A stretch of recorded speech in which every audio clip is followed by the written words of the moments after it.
नमस्कार दोस्तों, स्वागत है आपका आज के मुख्य समाचार में, जिसमें सबसे पहली और बड़ी खबर में आपको बताएंगे कि सदन में अखिलेश यादव और अमित शाह के बीच जबरदस्त बहस। अखिलेश यादव बोले, सुना है अध्यक्ष जी आपके भी अधिकार छीने जा रहे हैं। तो दोस्तों यहाँ पर भिड़ंत हुई है, क्या है पूरी खबर जरूर बताएंगे। खबर में आगे जिक्र होगा कि प्रधानमंत्री पर खर्च का भी हो हिसाब। विनेश फोगाट के मामले में केंद्र सरकार पर भड़के मनोज झा। खबर में आगे आपको बताएंगे कि महाराष्ट्र से बड़ी खबर, मोदी सरकार के सामने उद्धव गुट ने खड़ी कर दी है बड़ी मुश्किलें। नीतीश कुमार का जिक्र करके पूछ दिया है कई सवाल। खबर में आगे जिक्र होगा बिहार का, जहां पर नीतीश कुमार को आरजेडी ने दे दिया है महागठबंधन में आने का ऑफर, जिसके बाद चढ़ गया है सियासी पारा।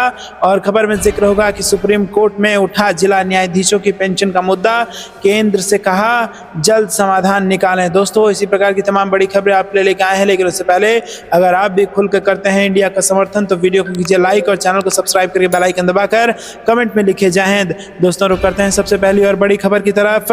सुना है अध्यक्ष जी आपके भी अधिकार छीने जा रहे हैं। अखिलेश यादव के बोलते ही तिलमिलाए अमित शाह और दिया जवाब। जी हाँ दोस्तों, आपको बता दें कि लोकसभा में समाजवादी पार्टी के सांसद अखिलेश यादव और केंद्रीय गृह मंत्री अमित शाह के बीच हल्की नोकझोंक देखी गई है। वक्फ संशोधन विधेयक पर लोकसभा में बोलते हुए अखिलेश यादव ने स्पीकर के अधिकारों को लेकर टिप्पणी की तो गृह मंत्री अमित शाह ने उन्हें तुरंत टोक दिया। सदन में अमित शाह ने जवाब दिया और कहा कि आप इस तरह की गोलमोल बात नहीं कर सकते। अखिलेश यादव ने लोकसभा में पहले वक्फ विधेयक पर अपनी बात कही। विधेयक का विरोध करते हुए उन्होंने कहा कि ये बिल जो पेश हो रहा है वो बहुत सोची समझी राजनीति के तहत हो रहा है। सपा प्रमुख अखिलेश यादव ने कहा कि बीजेपी हताश निराश कुछ कट्टर समर्थकों के लिए ये बिल ला रही है, मैं इस बिल का विरोध करता हूं। वहीं दोस्तों इसी बीच अखिलेश यादव ने टिप्पणी की है कि अध्यक्ष महोदय, मैंने लॉबी में सुना कि आपके कुछ अधिकार भी छीने जा रहे हैं और हमें आपके लिए लड़ना होगा। सपा प्रमुख के इस बयान पर अमित शाह ने उन्हें सदन में ही जवाब दिया और केंद्रीय गृह मंत्री अमित शाह ने कहा कि अखिलेश जी क्या इस तरह की गोलमोल बात आप नहीं कर सकते, आप स्पीकर के अधिकार के संरक्षक नहीं हो। वहीं वक्फ बोर्ड को नियंत्रित करने वाले कानून में संशोधन से जुड़े विधेयक को लोकसभा में पेश किया गया है। केंद्रीय अल्पसंख्यक कार्य मंत्री किरण रिजिजू ने लोकसभा में वक्फ संशोधन विधेयक 2024 पेश किया और सदन के पटल में विधेयक रखे जाने के बाद विपक्ष ने जोरदार हंगामा किया। कांग्रेस, टीएमसी, एनसीपी, एससीपी और यहां पर समाजवादी पार्टी और डीएमके समेत विपक्षी दलों ने इस विधेयक का विरोध किया है। केंद्र सरकार वक्फ बोर्ड अधिनियम 1995 में प्रस्तावित संशोधन लेकर आई है, जिसे वक्फ संशोधन विधेयक 2024 नाम दिया गया है।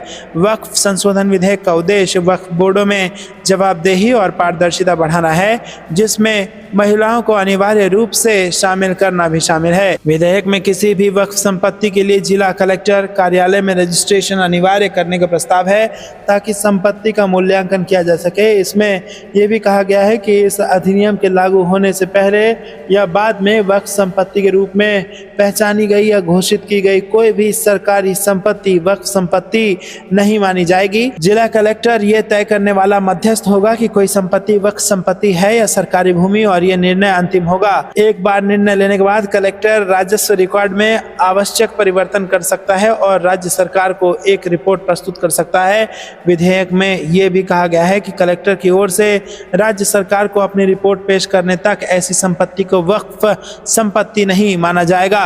रुक करते हैं अगली ब्रेकिंग न्यूज की तरफ। प्रधानमंत्री पर किए गए खर्च का भी हो हिसाब। विनेश फोगाट के मामले में केंद्र पर भड़के मनोज झा। जी हाँ दोस्तों, आपको बता दें वजन को लेकर ओलंपिक खेल में पदक से वंचित रही विनेश फोगाट पर किए गए खर्च का हिसाब किताब पर सरकार की सफाई का आरजेडी ने विरोध किया। राज्यसभा में आरजेडी सदस्य मनोज झा ने गुरुवार को कहा कि जो सरकार संसद में एथलीटों पर किए गए खर्च का हिसाब देती है उसे कोई शर्म नहीं है।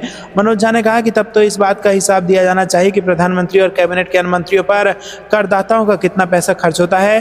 उन्होंने खेल मंत्री द्वारा संसद में खिलाड़ियों पर किए गए खर्चे का हिसाब देने पर आश्चर्य जताया। ओलंपिक में 50 किलोग्राम महिला कुश्ती में फाइनल में जाने के बाद विनेश फोगाट का वजन 100 ग्राम ज्यादा होने के कारण अयोग्य करार दे दिया गया है। इसी पर संसद में खेल मंत्री मनसुख मांडविया ने कहा था कि खिलाड़ी फोगाट की मदद के लिए केंद्र सरकार ने हर मुमकिन कोशिश की और उनकी मदद के लिए पर्सनल स्टाफ रखे गए। हंगरी के मशहूर कोच वोलेर अकोस और फिजियो अश्विनी पाटिल तक को तैनात किया गया। दोस्तों खेल मंत्री ने कहा कि कई partners, strength and conditioning experts को पैसे दिए गए। मंत्री ने ने संसद में कहा था कि ओलंपिक की तैयारी के लिए विनेश पर 70,45,000 रुपए खर्च किए और उन्होंने कहा कि विनेश को ट्रेनिंग के लिए विदेश भी भेजा गया था और उनके इस बयान पर विपक्ष ने नाराजगी जताई। केंद्रीय मंत्री के इसी बयान को लेकर आरजेडी सांसद मनोज झा ने कहा कि जो सरकार संसद में एथलीटों पर किए गए खर्च का हिसाब देती है उसके अंदर शर्म हया नाम की कोई चीज नहीं है। उन्होंने कहा कि पीएम मोदी और कैबिनेट मंत्रियों पर करदाताओं का कितना पैसा खर्च होता है इसका भी हिसाब दिया जाना चाहिए। दूसरी ओर सांसद संजय यादव ने कहा कि तकनीकी रूप से विनेश फोगाट का फाइनल नहीं खेलना दुर्भाग्यपूर्ण है। उनकी प्रतिभा, मेहनत और संघर्ष के सामने सब बौना है। संजय यादव ने कहा भगत सिंह को सरकार शहीद नहीं मानती लेकिन देश की जनता ने उन्हें शहीद आजम माना है और इस तरह कोई कमेटी फोगाट को विजेता माने या ना माने लेकिन देश की जनता फोगाट को मेडलिस्ट जरूर मानती है। रुक करते हैं अगली ब्रेकिंग न्यूज की तरफ। मोदी सरकार के सामने उद्धव गुट ने खड़ी कर दी है बड़ी मुश्किलें। नीतीश कुमार का जिक्र कर पूछा कई सवाल। जी हाँ दोस्तों, महाराष्ट्र में शिवसेना की सांसद प्रियंका चतुर्वेदी ने कहा संसद में पेश किए जाने वाले वक्फ विधेयक पर निशाना साधा है। शिवसेना यूबीटी सांसद ने केंद्र सरकार पर हमला बोलते हुए कहा कि जिस तरह से ये विधेयक लाया जा रहा है मैं पूछूंगी कि क्या इस पर उनके गठबंधन एनडीए के भीतर चर्चा हुई है। शिवसेना यूबीटी सांसद प्रियंका चतुर्वेदी ने बात करते हुए केंद्र सरकार द्वारा वक्फ अधिनियम 1995 में संशोधन करने के लिए पेश किए जाने वाले विधेयक पर कहा कि क्या जेडीयू और टीडीपी ने इस वक्फ बिल को देखा है और अपनी सहमति दी है। अगर ऐसा नहीं किया गया है तो ये महत्वपूर्ण है कि जब भी ऐसा विधेयक आए तो सब हितधारकों सांसदों को सुना जाना चाहिए और यदि आवश्यक हो तो ही संशोधन किए जाने चाहिए। रुक करते हैं अगली ब्रेकिंग न्यूज की तरफ। आरजेडी ने सीएम नीतीश कुमार को दिया महागठबंधन में आने का ऑफर, चढ़ गया सियासी पारा। जी हाँ दोस्तों, यहाँ पर बिहार में अगले साल होने वाले विधानसभा चुनाव को लेकर आरजेडी पार्टी ने तैयारी शुरू कर दी है। नेता प्रतिपक्ष तेजस्वी यादव जल्द ही पूरे प्रदेश में यात्रा निकालने वाले हैं जिससे जनता का समर्थन हासिल किया जा सके। वहीं दूसरी ओर मुख्यमंत्री नीतीश कुमार को एक बार फिर से महागठबंधन में लाने की कोशिश की जा रही है। इसी कड़ी में आरजेडी विधायक मुकेश रोशन ने मुख्यमंत्री नीतीश कुमार को महागठबंधन में आने का निमंत्रण दे दिया है। मुकेश रोशन ने कहा कि भगवान भोलेनाथ से सीएम नीतीश कुमार के लिए सद्बुद्धि मांगी और उन्होंने कहा कि वो महागठबंधन में वापस आए, हम लोग उनका स्वागत करेंगे। सावन के मौके पर आरजेडी विधायक मुकेश रोशन हाजीपुर के शिव मंदिर में पूजा अर्चना करने पहुंचे। जब वो मंदिर से वापस आए तो उनको पत्रकारों ने घेर लिया। मीडिया कर्मियों से बात करते हुए आरजेडी विधायक ने बीजेपी पर आरोप लगाया कि उसने सीएम नीतीश कुमार के ऊपर जंतर मंतर कर रखा है और उन्होंने कहा कि बीजेपी के साथ जाने से नीतीश कुमार के शासन में विकास की गति धीमी हो जाती है। नीतीश कुमार और तेजस्वी यादव के साथ के शासनकाल को याद रखते हुए उन्होंने कहा कि तब बिहार विकास के पथ पर अग्रसर था। मुकेश रोशन ने कहा कि महागठबंधन सरकार के दौरान जातीय जनगणना कराई गई और आरक्षण को भी बढ़ावा दिया गया था, लेकिन बीजेपी के साथ देते ही आरक्षण पर रोक लग गई है। आरजेडी विधायक ने आगे कहा कि हे भोले बाबा, नीतीश कुमार को सद्बुद्धि दें, उनके ऊपर जंतर मंतर फेंकें जिसका असर हो। महागठबंधन में नीतीश कुमार वापस आ जाएं। भाजपा जो इनको ठगने का काम किया है वो इसको छोड़ने का काम करें। बिहार के विकास के लिए नीतीश कुमार फिर से महागठबंधन में आए और हम लोग उनका स्वागत करेंगे।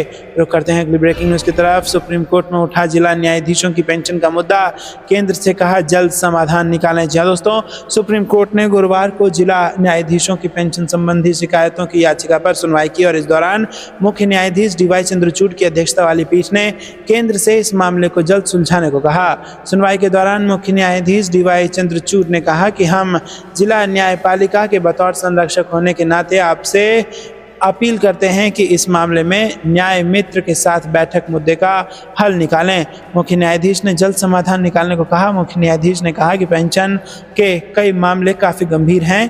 कैंसर से जूझ रहे एक जिला जज का उदाहरण देते हुए मुख्य न्यायाधीश ने कहा कि कई जिला न्यायाधीशों ने याचिका दायर कर पेंशन संबंधी शिकायतों को उठाया है।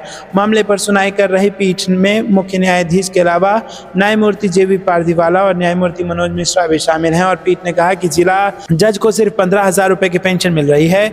जिला जज से आमतौर पर जज पदोन्नत होकर उच्च न्यायालय आते हैं, लेकिन वो भी 55-57 साल की उम्र में आते हैं और तब उन्हें 30,000 रुपये महीने की पेंशन मिलती है। मुख्य न्यायाधीश ने कहा कि उच्च न्यायालयों के बहुत ही कम न्यायाधीशों को ही मध्यस्थता के मामले मिलते हैं और इसके अलावा 60 वर्ष की आयु में वो कानूनी प्रैक्टिस भी नहीं कर सकते।